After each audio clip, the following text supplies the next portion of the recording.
Hi guys! Today ang pag-uusapan natin is all about writing fight scenes habang kumakain ako. Let's go!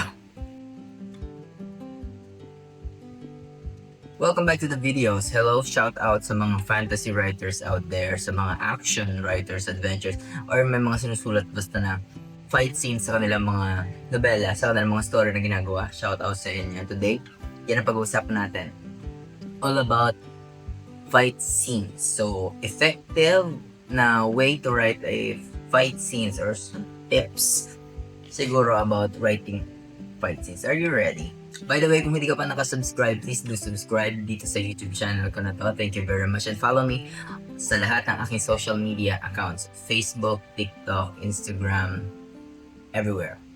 Wattpad, Dalcon Anthony. Talay ko sa baba yung mga link ng aking mga social media accounts and kung saan yung pwede mabasa yung mga stories na sinusulat ko.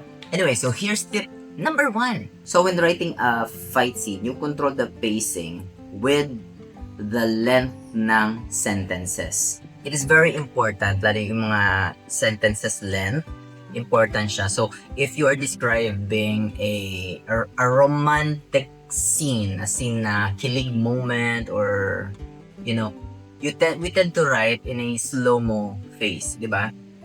Kasi, slow-mo moment yun eh. Di ba? So, when you want the readers to feel the slow-mo, di ba? The slow beating ng everything, di ba? Yung lahat bumagal, tapos ang nakikita na lang nila, ang naririnig na lang nila ay yung isa't isa. You slow down the tempo by the sentence length, di ba? Pinapahaba mo. But when it comes to writing fight scenes, dapat punchy lahat. Lahat is snappy.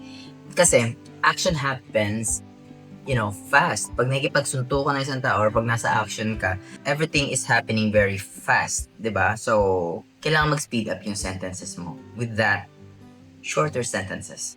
Long sentences is para sa flow ng romance and descriptions ng romance and all. Short and punchy for action, diba? For combat. For example, isipin nyo si John Wick. Kung napanood nyo yung John Wick, kapag nakikipaglaban na siya, nakikipagbakbaka si John Wick, lahat ng action ang bilis. Hindi siya waltz, diba? Hindi siya nagsasayaw ng mabagal and all. Lahat is just punch, kick, action, tumbling, bato, baril, saksak, punchy, snappy. So for example, instead of he swung his sword and then the goblin dodged, so he parried. Make it fast. He swung, the goblin dodged, he parried. For romance, longer. For action, shorter. Number 2. Let's avoid white room syndrome. What is white room syndrome? This is yung times na yung nagbabasa is hindi na siya aware doon sa settings. Kumbaga, naglalaho yung room. Nagiging na lang siyang white room. Kung saan ang nagmamatter na lamang is yung character. So, puro dialogues na lang siya and all. Pero yung pinakang scene, pinakang settings ng character, yung ginagalawan nila, it's as if naglalaho siya. So, let's avoid that. Especially when we are writing a fight scene. Kasi ganito yun. We as a writer, we see the room. So, with that, medyo minsan na nililimutan na nating i-describe yung room. But the thing is, the readers, they don't see the movie na nangyayari sa ating isipan, sa ating imagination. Kapag hindi natin na-describe yung environment, it feels like yung characters mo is they're just floating sa white void. Now, to battle this, use the setting as a weapon. And it's realistic as well. Di ba? Pag nagsusuntukan naman ng bawat isa, ang mga tao, di ba may mga gamit na nawawasak, may mga gamit na naibabato, di ba? May mga bagay na kinakalasikan sila and then crash here and there. So, yeah, use the room, use the setting as a weapon. To help you, try to imagine Jackie Chan. Ganon si Jackie Chan. Most of the times, sa fighting scenes ni Jackie Chan, he always uses everything na makahawakan niya, di ba?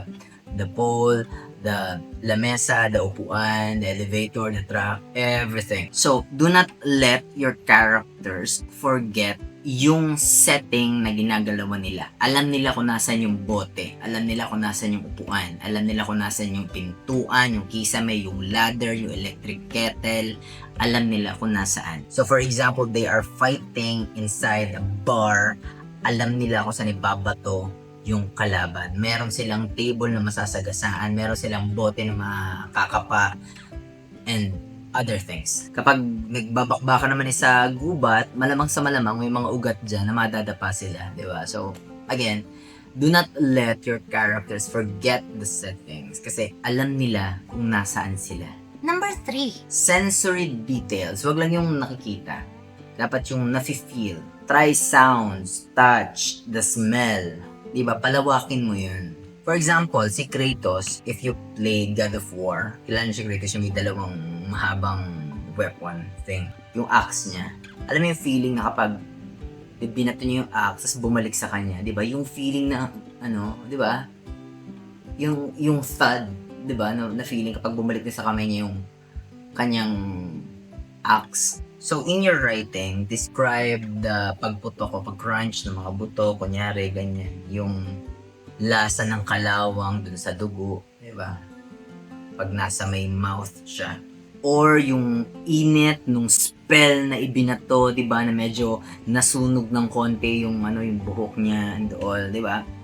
Sensory details. So, that don't just rely on kung ano yung nakikita nila. So, you can use all sensories, especially sa fight scenes, di ba? Taste, smell, touch, sounds, di ba? Number 4. So, number 4 natin is filter actions through emotions. So, ano siya matic siya manual siya, yung suntok per suntok, di ba? Lahat ng ginagawa niya, the action is just action. But it's not the story. So, ipaalam mo dun sa readers what the characters are thinking or yung kinakatakutan nila sa moment na yon or yung pinaglalaban nila sa moment na yun, di ba? Ano ba siya doon? Confident ba siya? Terrified ba siya doon sa moment, doon sa scene? Nag-hesitate ba siya? Di ba? Emotions. That's the story. Kasi we're following the character. So it's not about all the cool moves. It's not a story. It's the emotions. For example, The Hunger Games, si Katniss Everdeen. Hindi siya trained soldier, siya ay survivor. So when she fights, the narrative is filled with her panic, di ba? Her strategies, di ba? Her survival, her desperation. So hindi lang natin nakikita o nababasa na she's just shooting arrows. We're inside her head. She's calculating. So yung mga internal monologues, they turn fights into a character moment. Number 5. Consequences and exhaustion. Medyo hindi magandang magandang basahin. Medyo parang boring basahin kapag yung character mo is very OP, very overpowered, 'di ba? Lalo na kung ang kanilang mga ginagawa is parang walang consequences, 'di ba? Hindi sila napapagod, 'di ba? So dapat sila, nauubusan din sila ng bala, 'di ba? Nadadapa sila, nagkakasugat, tinatamaan, nasusuntok, nababaril sa kung saang parte ng katawan, 'di ba? Tinatamaan ng spells, nahihiwa, ganyan. But more than that, yung infinite stamina nga na tinatawag natin, it's very boring kapag yung character mo is walang kapalit yung kanilang mga ginagawa. So for example, yung character mo, 10 minuto na siya nakikipaglaban, or 20 minutes, or isang oras siya nakikipagbakbakan, malamang sa malamang, napapagod yun. So the characters should be real. They should be real, napapagod, nasasaktan. They make mistakes. For example, if nalaro mo yung Dark Souls or yung Elden Ring, isipin mo yan, di ba pag nagsiswing ka ng weapon, especially yung Great Sword, di ba, nababawasan yung stamina bar. Tapos kapag naubos yung stamina bar mo, yung napaka-vulnerable mo. In your story, give your hero that same effect. Di ba, napapagod siya. Merong at stake kapag hindi niya conserve yung energy niya, kapag na-reach niya yung kanyang limit, he's vulnerable. So kapag nag-unleash siya kunyari ng isang malupitang combo, kunyari, dapat may kapalit. Pagod na pagod ba siya? Isang beses lang pwedeng gawin yan. Naruto did that with his Rasen Shuriken. Ilang beses lang niya pwedeng gamitin. Yung Sage Mode, nung kalaban niya si Pain, ilang beses lang niya pwedeng gamitin. It raises the stakes. So, describe it, di ba? Yung flow, di ba? Describe mo na nauubusan na sila ng hininga, nag-shake na yung kanilang brasos sa ngalay, di ba? Yung tuhod nila sa ngalay. In short, make them pay for that cool move palitan yun ng pagod. That's all for writing fight scenes for today's video. If you like it, please hit the like button and share this to your writer friends. If hindi ka pa nakasubscribe, consider subscribing and follow me on my other social media accounts. Yun lang.